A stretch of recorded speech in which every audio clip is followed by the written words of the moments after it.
Hello, readers of Every Word, and welcome to Every Word 365. I'm your host, Christina Madsen, and today we're reading Ezra 7 through 8. How are you tempted to substitute human crutches for wholehearted trust in the Lord? Where do you turn when things get tough? To your checkbook, investments, friends, spouse, or to the Lord? Turn to Him right now in confident prayer and watch Him guide your pilgrimage. That again is from today's My Daily Walk. I know that many of you are going through some kind of life struggle right now. And even if you aren't, you soon will be. I realize that can sound very negative, but because I believe the Bible is true, I know that verses like John 16:33 are true. Here on earth, you will have many trials and sorrows. Some say in this world you will have trouble, but take heart because I have overcome the world. So it's a good time to ask who/where do you turn to in time of need? Don't get me wrong. We all need trusted people and or counselors to help us get through the tough times, but shouldn't God be at the top of that list? Just a great kind of gut check moment to see where you are, and especially if you're dealing with something very difficult right now. Ezra 7:10 summarizes Ezra's threefold purpose in life. 1, to study the Word of God. Good job, you're doing that. 2, to obey the Word of God. I don't know if you're doing that or not. I hope and pray you are.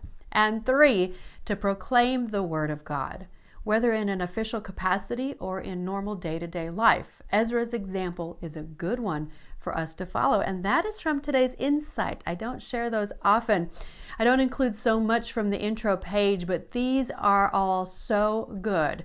Because of this Bible study, I know you're all doing number 1, but how are you all doing on number 2 and number 3? My guess is we all could work on them. I know I could. And I pray that for all of us, and I try to pray over everybody in this study that we can be not just reading, but obeying and proclaiming. And then there's the bold quote of the day. This is so good for any of you that are, like me, people pleasers. We would worry less about what others think of us if we realize how seldom they do. Wow. I used to be really concerned with what others thought of me. But as I've gotten older, I care much less. I also went through a very public and personal attack, which ended up with 3 front-page stories in the statewide newspaper.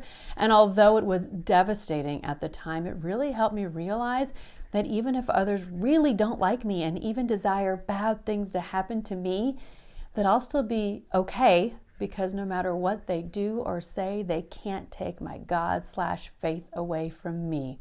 So my life mantra has been, I'm a recovering people pleaser. Is that okay? Of course I'm joking, but still I've really learned to focus on what God and my family and maybe my close friends, just to keep me accountable, think of me. What a relief and feeling of freedom that's been. I pray the same for you. I've done a lot of talks about this and how I've gotten to this point in my life. And I always say, it's not that we don't care at all what other people think, because then we could just be horrible people. So there is a middle ground and there is a balance, but there's dangers about being too much of a people pleaser. I hope that makes sense. Tomorrow is Ezra 9 through 10, another short reading and the end of another book. I feel like we are cruising right along. Happy reading. This episode is made possible in part by Arkansas Filter. Arkansas Filter has been serving the state of Arkansas for over 40 years.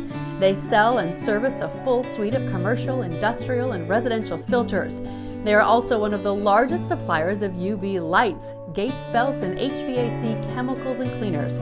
They partner with HVAC and engineering firms to provide a variety of services and pride themselves on customer service both during and after the sale. For more information, go to arkansasfilter.net. And of course, we've included a link in the podcast description.